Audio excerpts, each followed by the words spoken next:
now going to talk about regional coordination and local implementation. And we have with us 4 people who are out in the field who are getting this work done for us. On my far right, your left, we have Greg Wathen, who I also want to give a special thanks to Greg for coordinating all of the concurrent sessions. He worked for a year on this tremendously hard and did a great job with it.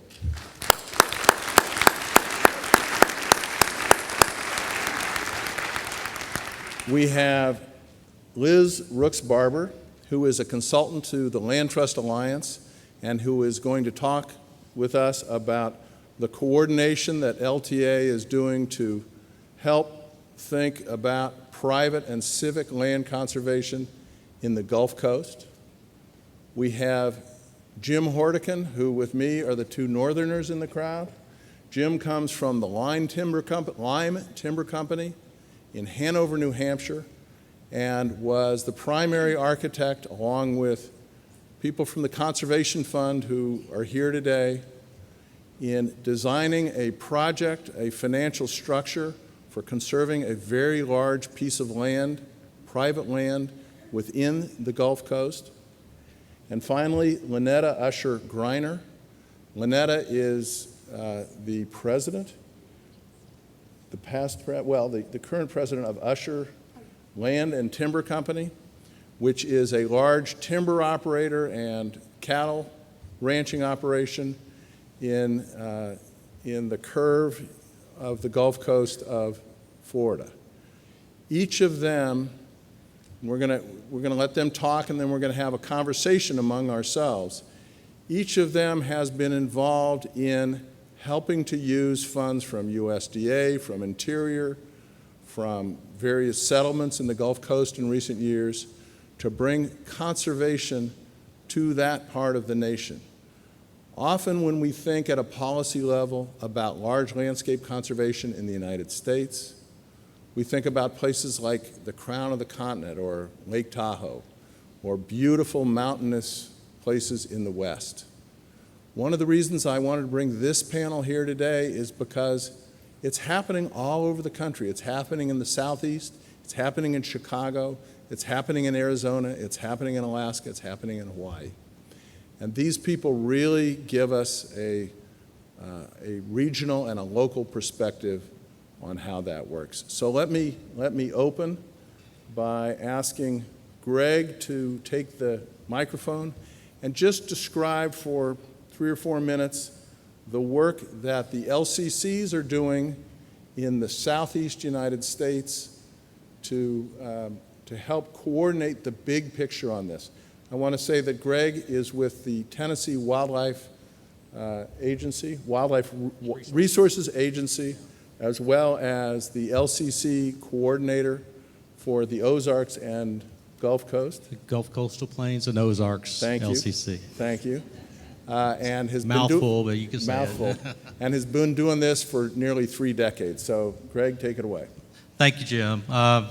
First, I do want to recognize all of my colleagues on the program committee for all of the hard work that they've done over the last year to pull this together.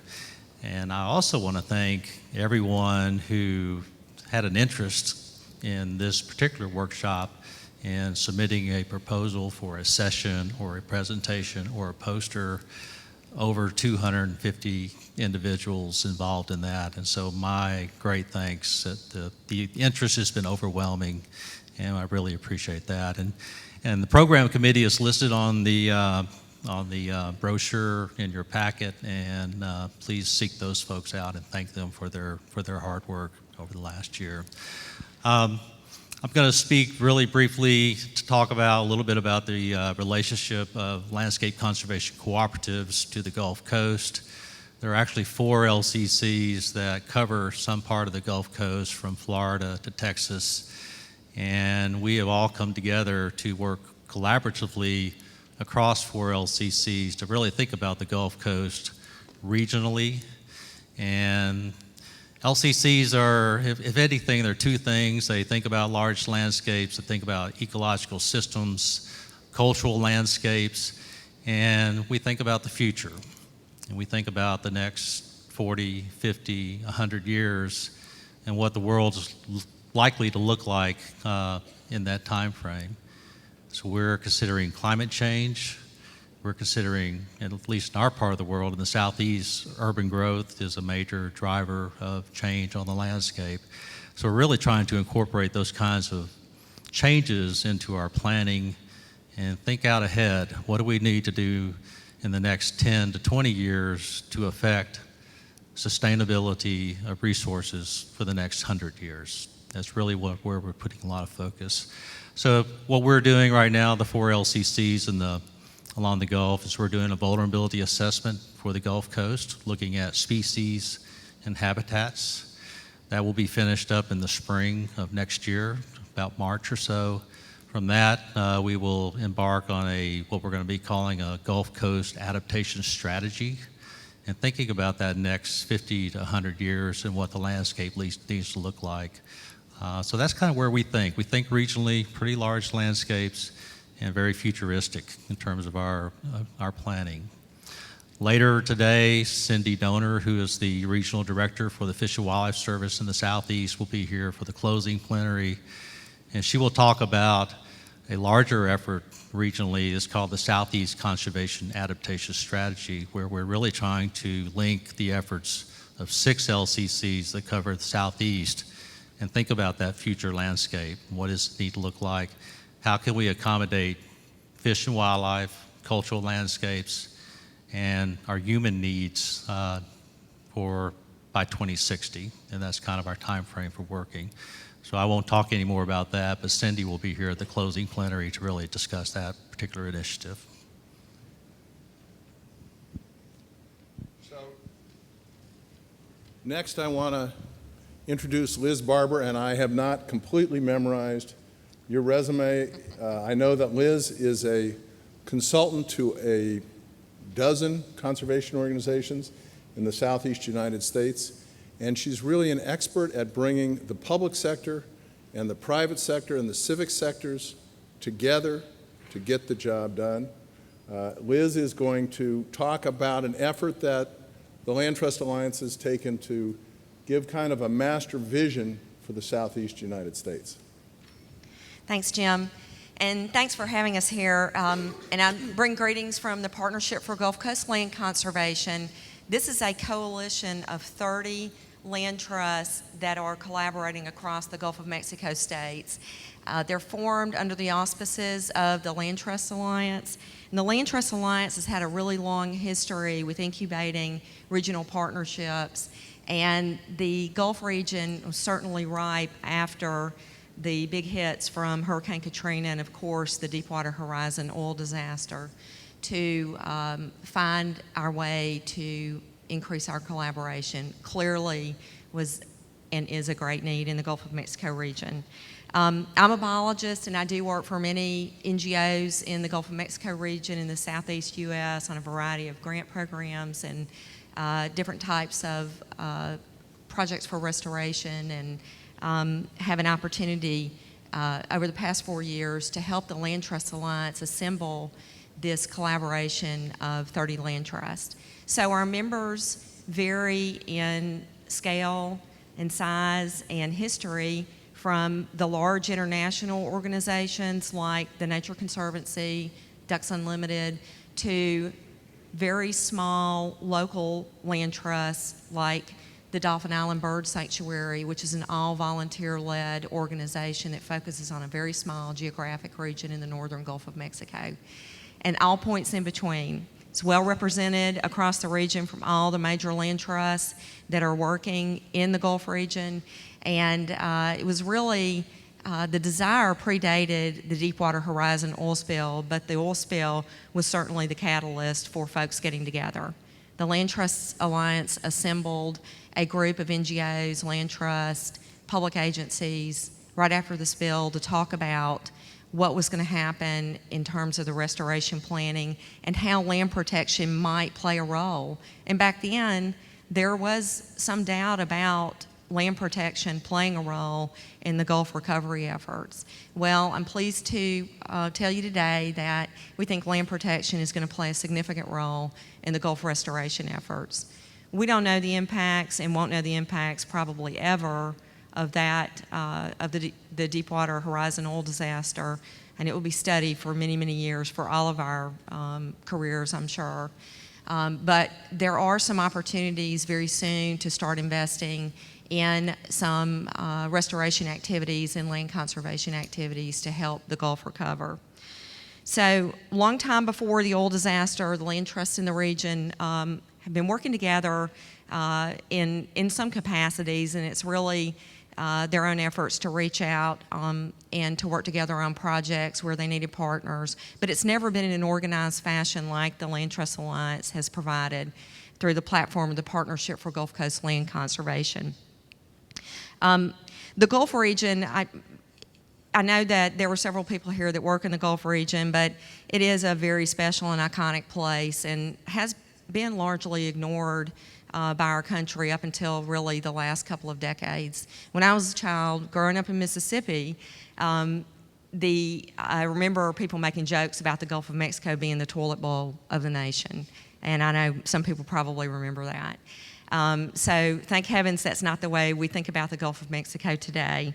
It is home to over 15,000 plants and animals, and 21 million people live just in the coastal zone of the 5 Gulf states. Commercially, we harvest more seafood in the region than the South Atlantic, the Mid-Atlantic, the Chesapeake, and the New England regions combined. We produce 50% of the nation's oil and natural gas in the Gulf region. So ecologically and economically, it's a very important place. It's a vast 122 million acre region. It's very important to people and wildlife. And it's certainly a region that suffered. In addition to the oil spill and the damage by Hurricane Katrina, we've lost over 50% of our wetlands in the last 2 centuries. We continue to lose it at the most rapid pace in the country. We have the second largest hypoxia zone in the world in the Gulf of Mexico. And because it's a popular place for people to visit, our population is increasing, which means that open space is being lost. So for those working within the realm of land protection, the challenges are that, but there are also the lack of capacity, the difficulty in finding funding in this very poor region, and the fact that over 80% of our land in the Gulf Coast region is in private ownership.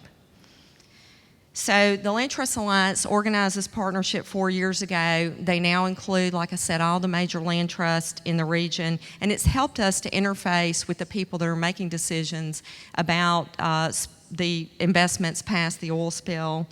And I'd love to tell you all the things that we're working on, but there's one thing I did want to share with you today that's brand new. We've been working on our map of called our Conservation Vision, which is about to be released on November 12th in a document that describes the shared priorities for conservation, for land protection and restoration among the 30 land trust partners of the Gulf region. So this map, the light green areas are what we call our Conservation Vision. It's 29 million acres of private unprotected land that represents shared priorities among the land trust partners. The Nature Conservancy and the Conservation Fund stepped up as some of our key partners to help us develop this map through a science-based replicable process. And what they did is they led the way to help our small and large partners basically get on the same page, to overlay through an analysis their priorities that they've expressed, some spatially and have had them represented for years, some pulling out maps and magic markers and drawing on maps and saying, these are our priorities, let's digitize them. We also, the Conservation Fund and the Nature Conservancy helped the partners describe their focal areas where they had not in the past narratively, and were able to identify some common themes such as longleaf pine restoration, large contiguous wetlands, migratory bird habitat, and things like that. So there's a lot of science behind this map. It's an enormous area, but it's a shared vision. It's a map of capacity as well. What I love about it is there are at least 2 land trusts working in all of the light green areas. So that's the conservation vision. We have a session at 3:15 this afternoon that some of the architects of the conservation vision will share more about, and I hope you'll join us. You can get an advanced copy of our conservation vision at that session. It's going to be released November 12th, so you are the first people to see this in its final form. And I do want to thank all of our partners, especially the Conservation Fund and the Nature Conservancy, for really stepping up to the plate and helping all the land trusts in the region develop this shared vision. We did this with primarily private funds, some help from USDA and NOAA in the beginning, but I'll tell you, this has really been a true regional partnership, and we look forward to seeing this conservation vision implemented over the next several decades. Thank you. Okay.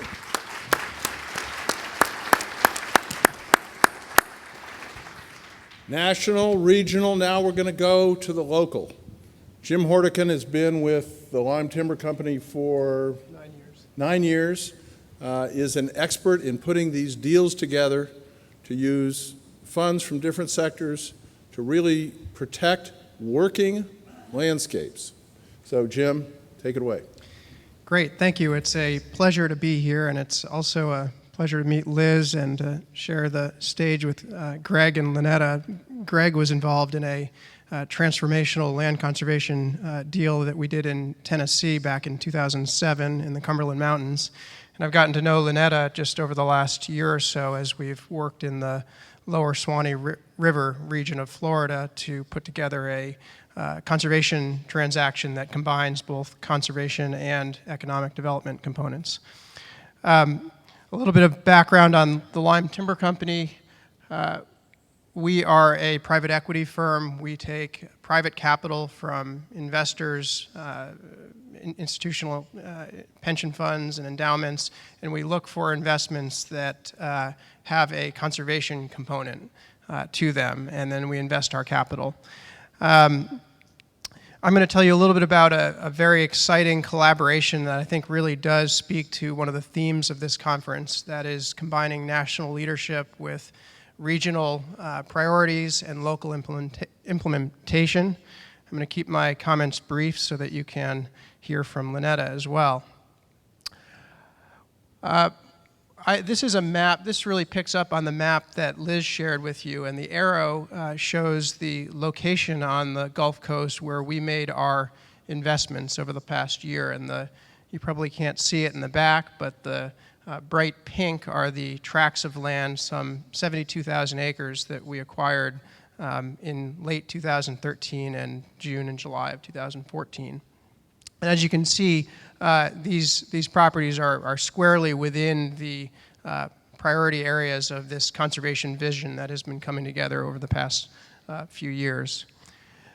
Drilling in a little bit closer, you can see the individual tracts here, and you see the blue stretch. That's the lower Swanee River. The Swanee River is a really remarkable ecosystem. That's an open river that flows from the Ophiuchnoki Swamp in Georgia all the way to the Gulf Coast. You can see the Big Bend Wildlife Management Area. I believe that's the orange areas adjacent to the Swanee River, a very important protected ecosystem. And then there's the lower Swanee Wildlife Management Area as well in that same region. So these properties are very close to some very important protected habitats, and they, as forested landscapes, provide some very important ecological benefits. The water filtration for water that flows into the Swanee River and then out to the Gulf Coast, and important seagrass bed habitats and oyster beds.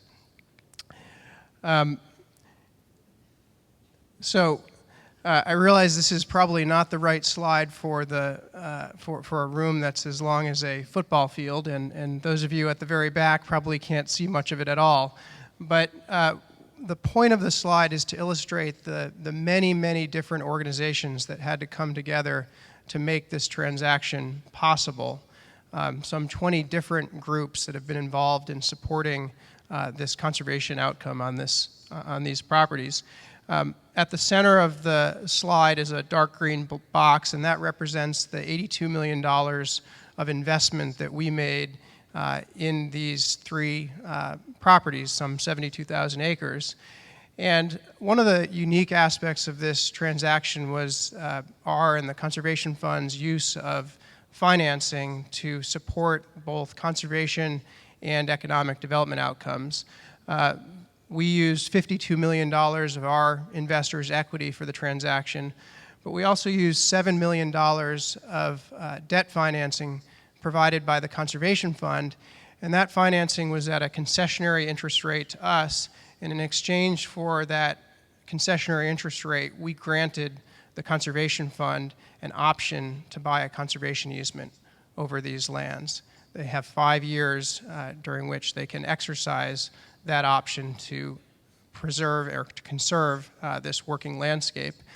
And it's everyone's expectation that they will assign their rights under that option to a unit of government who will ultimately close on the conservation easement purchase.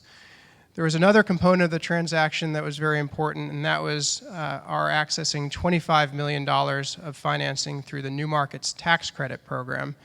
And in addition to supporting conservation outcomes, the New Markets Tax Credit Program really focuses on job creation and economic development initiatives. And these conserved working landscapes, as Lynetta will speak to, provide important economic benefits to the local communities.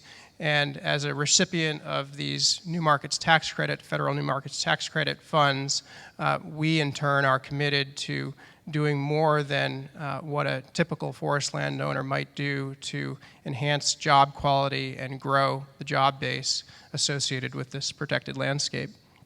On the far right, you see the many different organizations that are partners in the process, both on the economic development side as well as on the conservation side.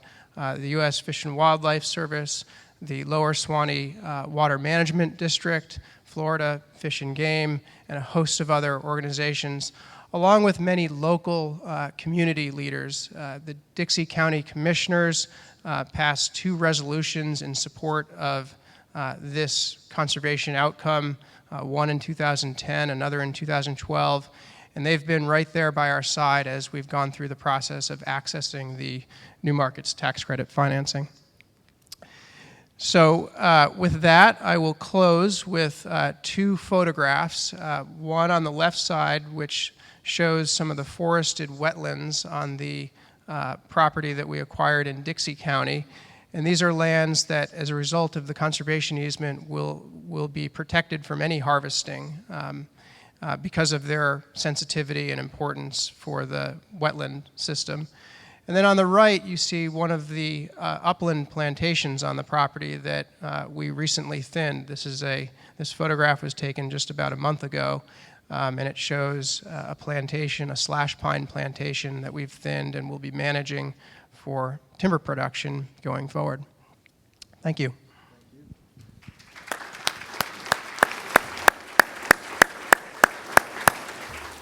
Okay, so it's one thing for some guys from Harvard Business School, am I right? To put together a financial structure and figure out how to underwrite such a project.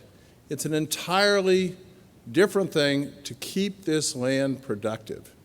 And you've got to have terrific local partners who are going to do the forestry, who are going to be out there on the land, and who represent local values to do the job right. And that's where Lynetta Griner comes in. Lynetta is a farmer and a rancher, as I said before. She has served on the Swanee River Watershed Council. She is recently former president of the Florida Forestry Association. She is the Florida Farmer of the Year. Ag woman.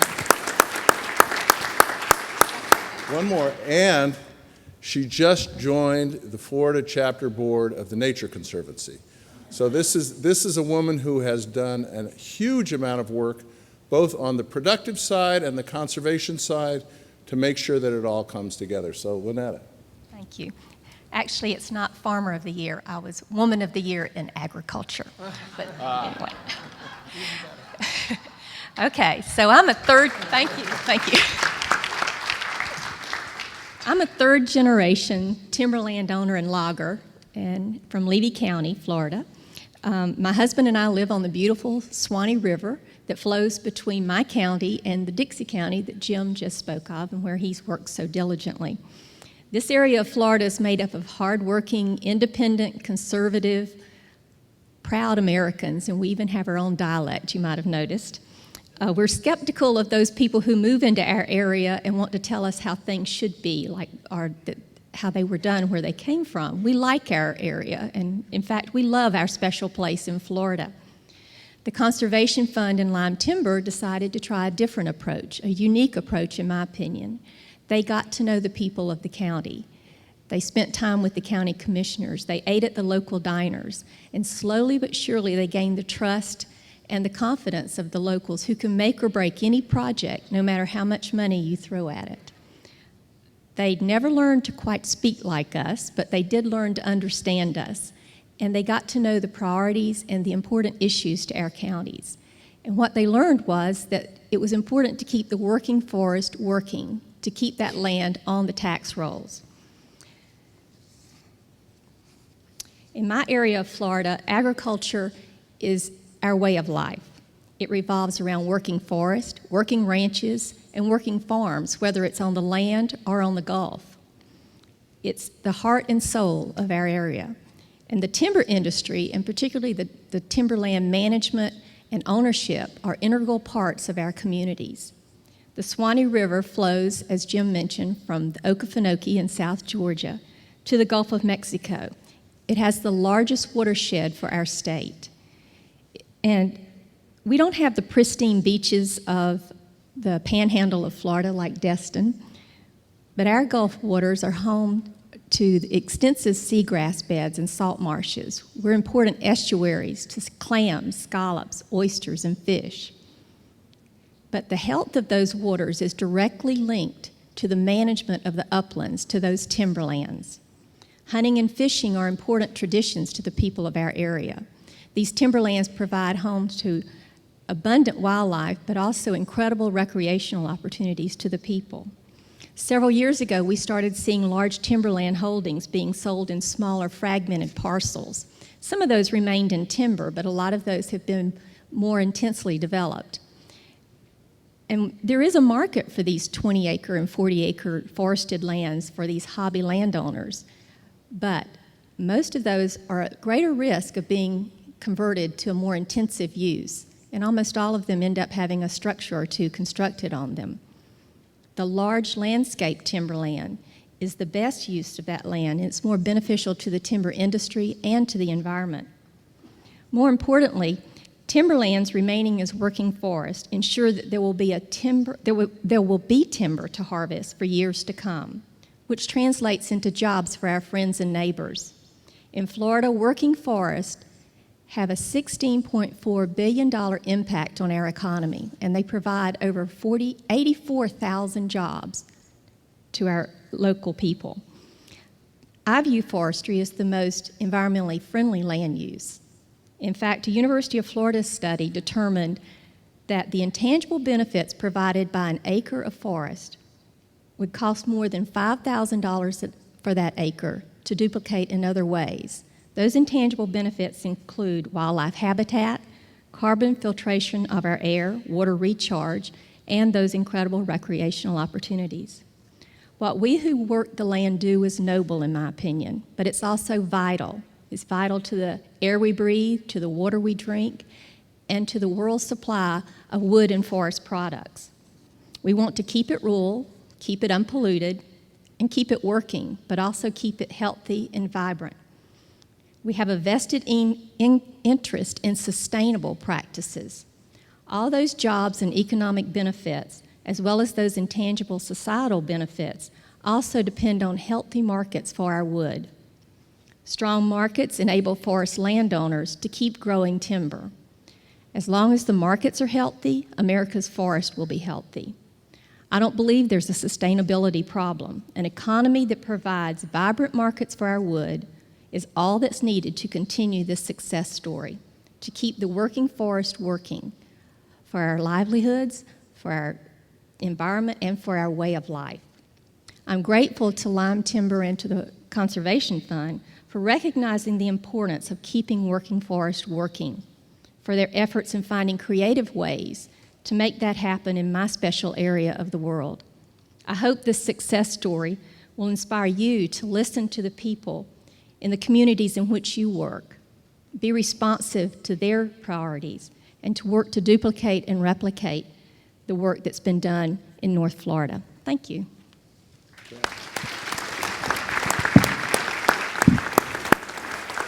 So we have time for a couple of questions. There are mics in the aisles. I will start with a question myself, and anybody else who's interested, please come up and pose your question. My question for all of you, so you're representing this continuum from regional to very local, is how do we use the example that you've set and replicate it across the landscape? How do we leverage Jim's financial expertise and LTA's connections with all the land trusts and the work of LCCs to see more of this kind of work over the coming years?